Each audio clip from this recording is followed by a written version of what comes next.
Hello বন্ধুগণ, কেমন আছেন সবাই? আসলে সবাই ভালো আছেন। আজকে আমি আপনাদেরকে দেখাবো বাংলার যে গ্রামীণ পরিবেশ, গ্রামীণ দৃশ্যগুলো কত সুন্দর হতে পারে সেগুলো আপনাদের দেখাবো। সো এই রাস্তা হচ্ছে আপনার বর্ডার এলাকা, হালুয়াঘাট উপজেলার প্রত্যন্ত ইন্ডিয়া বাংলাদেশ বর্ডার এলাকার যে বর্ডার হাইওয়ে, এই হাইওয়েটা রেস ধরেই আমি আপনাদেরকে গ্রাম বাংলার যে প্রাকৃতিক সৌন্দর্য সেগুলো আমি আপনাদেরকে তুলে ধরবো। সো বন্ধুগণ, দেখতে পাচ্ছেন গ্রামীণ পরিবেশ, গ্রাম বাংলার চিরসবুজ, চির অমায়িক, চির মনোমুগ্ধকর প্রকৃতির লীলাখেলা, গাছগাছালিতে ঘেরা, সবুজে সমারোহে ঘেরা আমাদের বাংলাদেশ কতটা সুন্দর হতে পারে তা নিজের চোখে না দেখলে বুঝতে পারবেন না বন্ধুগণ। আর বাংলার প্রকৃতির সৌন্দর্য অবলোকন করতে হলে আপনাদেরকে অবশ্যই গ্রামে যেতে হবে। গ্রামের গ্রামীণ পরিবেশের সাথে, ছায়ানিবিড় প্রকৃতির সাথে আপনাদেরকে মিশে যেতে হবে। তাহলেই গ্রাম বাংলার প্রকৃতির সৌন্দর্য, অপরূপ স্নিগ্ধতা আপনারা অনুভব করতে পারবেন। সো দেখতে পাচ্ছেন আমি এখন বর্ডার হাইওয়ে ধরে যাচ্ছি হচ্ছে পশ্চিম হালুয়াঘাটের পশ্চিম যে ইউনিয়ন, সেদিকে যাচ্ছি। ভুবনকুড়া বলে একটা গ্রাম আছে, সেই গ্রামের দিকে যাচ্ছি বন্ধুগণ। এটি হচ্ছে করইতলি বাজার, যেখানে ইন্ডিয়া বাংলাদেশের মধ্যে একটা কয়লা ডিপো রয়েছে। ইন্ডিয়া থেকে এই কয়লাগুলো বাংলাদেশে এদিক থেকেই আসে। সো বন্ধুগণ, এটি হচ্ছে কচুরিপানা। সো দেখতে পাচ্ছেন পুকুর পুকুর এবং পুকুরের আশেপাশে যে গাছপালাগুলো এবং বাঁশঝাড়গুলো, মানে সবুজের সমারোহ, এটা অন্য ধরনের ফিল আপনাকে এনে দেবে বন্ধুগণ। দেখতে পাচ্ছেন পুকুরের পর পুকুর, যা গ্রামের একটা কমন একটা দৃশ্য। সো বন্ধুগণ, কথায় কথায়, গল্পে গল্পে আমরা দেখতে পাচ্ছি গ্রাম বাংলার অপরূপ সৌন্দর্য। গ্রাম বাংলার যে প্রকৃতির রূপ, সেটা আসলেই খুব প্রশংসনীয় বলতে পারেন। সো আমাদের বাংলাদেশের গ্রাম বাংলার যে চিত্র, এই চিত্র পৃথিবীর অন্য কোনো দেশে আর খুঁজে পাওয়া যাবে না বন্ধুগণ। যারা আমার থেকে বেশি বেশি দেশের বাইরে ভ্রমণ করেন, তারাই একমাত্র বলতে পারবেন যে বাংলাদেশের যে গ্রামীণ চিত্র, যে সৌন্দর্য, প্রাকৃতিক অবলোকন, সেটা পৃথিবীর অন্য কোনো দেশে আছে কিনা তা আমার কাছে ধারণা নেই, জানা নেই বন্ধুগণ। যারা দেশের বাইরে বেশি বেশি ভ্রমণ করেন, তারাই একমাত্র বলতে পারবেন। সো বন্ধুগণ, তারপরেও প্রত্যেকটি মানুষের কাছে তার নিজস্ব জন্মভূমি, নিজের দেশটাকে সুন্দর মনে হয় এবং তার কাছে নিজের দেশের প্রাকৃতিক সৌন্দর্যই সবচেয়ে শ্রেষ্ঠ বলে মনে হয় বন্ধুগণ। আমাদের কাছেও আমাদের বাংলাদেশ, আমাদের নিজের দেশের যে প্রাকৃতিক সৌন্দর্য, সেটা আমাদের কাছে একটা অহংকারের। সো দেখতে পাচ্ছেন কথায় কথায় আমি একেবারে প্রত্যন্ত এলাকায় ঢুকে পড়েছি বন্ধুগণ। এখন আর পাকা রাস্তা নেই, সব রাস্তাই কাঁচা হয়ে গেছে। এই কাঁচা সরু রাস্তা ধরেই আমাকে যেতে হবে সেই গ্রামে। এবং দেখতে পাচ্ছেন যে চারপাশে খোলা মাঠ, ময়দান, ওই দূরে দেখা যাচ্ছে শাকসবজির বাগান এবং আশেপাশে দেখছেন খড়কুটরার যে ছানাটা। অ্যান্ড সামনের দিকে দেখতে পাচ্ছেন অনেক সুন্দর লাগছে সেই দৃশ্যটা। আর মাঝে মধ্যে দেখা যাচ্ছে পাকা ঘর। এখন আর গ্রামীণ পরিবেশে, গ্রাম বাংলায় প্রাচীন যে নিদর্শন মাটির ঘর, সে মাটির ঘরগুলো এখন আর সচরাচর চোখে পড়ে না। তবে দুই একটা মাটির ঘর চোখে পড়ে, এর থেকে আর বেশি দেখা যায় না। এখন যুগের সাথে তাল মিলিয়ে প্রত্যেকটি গ্রামে, প্রত্যেকটি এলাকাতেই এখন পাকা ঘরের একটা চাহিদা রয়ে গেছে বন্ধুগণ।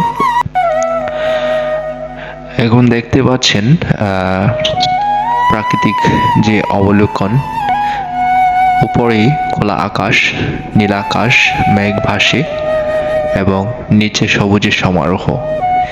এই দৃশ্যটা আমার কাছে অনেক পছন্দের এবং অনেক প্রিয়। আর যখনই আমি গ্রামে যাই এবং যখনই দেখি যে নীল আকাশ, মেঘ ভাসে এবং মাটিতে সবুজের সমারোহ, তখনই আমি আর থাকতে পারি না। চট করে আমার ক্যামেরা অন করে আমি ভিডিও করতে থাকি এবং সেই ভিডিও আমি আর রেখে দেই না, আপনাদের সাথে সহভাগিতা করার জন্য, সৌন্দর্যকে উপভোগ করার জন্য আমি উঠে পড়ে লাগি। সো এই হচ্ছে আমার এক ধরনের নেশা। দেখতে পাচ্ছেন এখন আমি প্রত্যন্ত এলাকার মধ্যে যাচ্ছি, কিন্তু সেই গ্রামটি খুঁজে পাচ্ছি না। মনে হয় পথ হারিয়ে ফেলেছিলাম। যাই হোক, একজনের সাহায্যে সেই পথটি আবার খুঁজে নিলাম এবং সে মতোই সেই গ্রামের দিকে অগ্রসর হচ্ছিলাম। সো দেখতে পাচ্ছেন এখানে একটা পাকা ঘর খুব সুন্দর করে বানিয়েছে এবং এই সবুজ প্রকৃতির মাঝে, সবুজ প্রকৃতির যে একটা লীলা খেলা, সেটা আসলে খুবই মনোমুগ্ধকর, খুবই অপরূপ। এবং প্রকৃতির মাঝে এই যে বাঁশের যে ঝাড়টা অনেক সুন্দর লাগে আমার কাছে। এবং যদি হয় সেখানে পাখির কিচির মিচির কলকাকুলি, তাহলে তো আরো কোনো কথাই নেই বন্ধুগণ। কথায় কথায় আরো সামনের দিকে অগ্রসর হচ্ছি। দেখতে পাচ্ছি কালভার্ট এবং ছোট্ট একটি খাল, যেখানে পানি খুব কম আছে। অ্যান্ড এখানে এখন দেখতে পাচ্ছি চাষের যে জমি, সেখানে ফসলাদি আবাদ করছেন এবং দেখতে পাচ্ছেন মাচাঙে লাউ ধরেছে। এই দৃশ্যগুলো আসলেই খুব আমাদের কাছে ভালো লাগার একটা অনুভবের, একটা চিত্তে আনন্দ আনয়নের বন্ধুগণ। সো এই রাস্তা দেখতে পাচ্ছেন যে মেথাপথ, সরু রাস্তা আরেক গ্রামের দিকে চলে গেছে। খুবই অপরূপ লাগে এবং দেখতে দেখতে সামনের দিকে আরো অগ্রসর হচ্ছি। যতই সামনের দিকে অগ্রসর হচ্ছি, ততই একটা মন পাগল পাড়া প্রাকৃতিক সৌন্দর্য মনের মধ্যে নাড়া দিয়ে যাচ্ছে, যেটা আমাকে খুবই একটা অবাক করা একটা ফিল এনে দিয়েছে। তো অনেকদিন পর এরকম একটা পরিবেশে আসতে পেরে এবং দেখতে পেরে খুবই আনন্দ লাগছে। দেখতে পাচ্ছেন যে সারি সারি গাছ রাস্তার ধারে, এই গাছগুলো মনে হয় অভ্যর্থনা জানাচ্ছে, এরকম একটা ফিল আসছিল। সো বাসটাও খুব চমৎকার ছিল। এইভাবেই দেখতে দেখতে আমি সেই গ্রামের দিকে অগ্রসর হচ্ছিলাম। আর যতই অগ্রসর হচ্ছিলাম, ততই প্রকৃতির যে লীলা খেলা, সেগুলো দেখতে দেখতে প্রাণ জুড়িয়ে যাচ্ছিল বন্ধুগণ।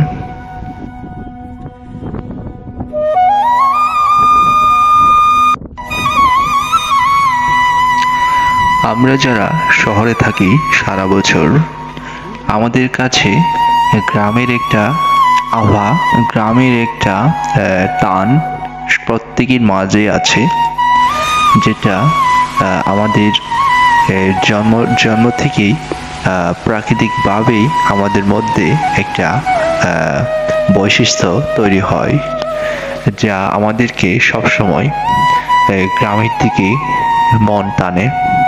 এবং যারা গ্রামে থাকেন, আপনারা প্রত্যেকেই বলতে পারবেন যে যখনই ছুটি পান, কর্মব্যস্ততার মাঝেও আপনারা একটু হলেও গ্রামে গিয়ে ঘুরে আসেন, দেখে আসেন গ্রামীণ পরিবেশ এবং চিরচেনা প্রকৃতির লীলা খেলা। এবং যারা শহরে থেকে গ্রামে যারা জন্মগ্রহণ করেছেন, তারা তো আরো বেশি ভাগ্যবান, যারা গ্রামে থেকে বেড়ে উঠেছেন প্রাকৃতিক পরিবেশে। সো বন্ধুগণ, দেখতে দেখতে আমি আমার ভিডিওর প্রায় শেষের দিকে চলে এসেছি। তারপরও একটাই বলবো যে বাংলাদেশের প্রত্যেকটি গ্রামে, প্রত্যেকটি আনাচে কানাচে যে সৌন্দর্য অবারিত লুকায়িত আছে, সেগুলো দেখতে হলে আমাদের অবশ্যই গ্রামীণ পরিবেশে যেতে হবে। গ্রামীণ পরিবেশের সৌন্দর্যের সাথে একাকার হয়ে মিশে যেতে হবে এবং ফিল আনতে হবে আমাদের মনের মাঝে। আমাদের মনের মাঝে যদি ফিল না কাজ করে, তাহলে আমরা গ্রামীণ পরিবেশে যে সৌন্দর্য মুগ্ধতা, সেটা আমরা বুঝতে পারবো না বন্ধুগণ। সো আমাদেরকে গ্রামীণ পরিবেশের সৌন্দর্য খুঁজতে হলে এবং বুঝতে হলে, অনুধাবন করতে হলে আমাদেরকে অবশ্যই গ্রামে যেতে হবে। সো দেখতে পাচ্ছেন যে সারি সারি গাছগুলো দেখলে মনে হবে যে আসলেই তারা আমাদেরকে অভ্যর্থনা জানাচ্ছে। নতুন অতিথি এসেছে, নতুন জায়গায়, নতুন ক্ষেত্রে, নতুন পরিবেশে তারা প্রাণ ভরে আমাদেরকে স্বাগতম জানাচ্ছে এবং কাছে টেনে নিচ্ছে। সো তাদের এই যে প্রাকৃতিক যে একটা মেলবন্ধন, এই প্রাকৃতিক মেলবন্ধন আমাদেরকে শিক্ষা দেয় যে আমরা যাতে পারস্পরিক সম্পর্ক, মানুষের সাথে যে একটা মেলবন্ধন, সেটা যেন আমাদের শক্ত ভিত্তির ওপর থাকে, সেটাই আমাদেরকে প্রাকৃতিক সৌন্দর্য শিক্ষা দেয় বন্ধুগণ। সো কথায় কথায় এখন ভিডিওর শেষের দিকে চলে এসেছি। ওই যে দূরে দেখা যাচ্ছে নীল আকাশ, নীল আকাশের মাঝে কতগুলো মেঘ ভেসে আছে, সেগুলো সত্যিই অপরূপ। এবং এই গ্রামটি হচ্ছে ইন্ডিয়া বাংলাদেশ বর্ডারের প্রায় কাছেই, এবং ওই দূরে দেখা যাচ্ছে পাহাড় ঘেরা একটা পরিবেশ, যা খুবই সৌন্দর্যমণ্ডিত। এবং এই গ্রামে এসে আমি সত্যিই একটা ভাগ্যবান মনে করেছি যে এই গ্রামের সৌন্দর্য, এই এলাকার যে পারিপার্শ্বিকতা, সেটা আমাকে মুগ্ধ করেছে। সো এটাই হচ্ছে আমার আজকের ভিডিওর একটা মূল মন্ত্র, যে বাংলাদেশের প্রাকৃতিক সৌন্দর্যকে আমাদের সারা বিশ্বের মাঝে তুলে ধরতে হবে, সারা বিশ্বের কাছে পৌঁছে দিতে হবে। সোশ্যাল মিডিয়া বা যে কোনোভাবেই হোক, আমরা আমাদের দেশের সৌন্দর্য, আমাদের দেশের অহংকার আমরা দেশের বাইরে ছড়িয়ে দেব, সারা বিশ্বের কাছে ছড়িয়ে দেব। শুধু আমরা মনোমুগ্ধকর পরিবেশ শুধু আমরা উপভোগ করব না, দেশের বাইরে যারা আছেন তারাও ফিল করতে পারে যে আমাদের দেশের সৌন্দর্য কতটা অপরূপ এবং কতটা মনোমুগ্ধকর। সো বন্ধুগণ, আমাদের দেশের প্রাকৃতিক সৌন্দর্য বলে শেষ করা যাবে না। সো আমার ভিডিও প্রায় শেষের দিকে। সো আমার ভিডিওটি কেমন লেগেছে তা আপনারা অবশ্যই কমেন্ট বক্সে জানাবেন, এবং যদি ভালো লেগে থাকে আমার ভিডিওটি, তাহলে অবশ্যই একটি লাইক করে যাবেন এবং একটি শেয়ার করে দেবেন। সো এই ভিডিওর শেষের দিকে আমি আপনাদেরকে অসংখ্য ধন্যবাদ জানাচ্ছি আপনাদের সময় নষ্ট করে আমার ভিডিও দেখার জন্য। সো আশা করি দেখা হবে, কথা হবে নতুন কোনো ভিডিওতে, নতুন কোনো ক্ষেত্রে, নতুন কোনো জায়গায়। সো ভালো থাকবেন, সুস্থ থাকবেন সবাই। সে পর্যন্ত দেখা হবে আবার কোনো এক সময়।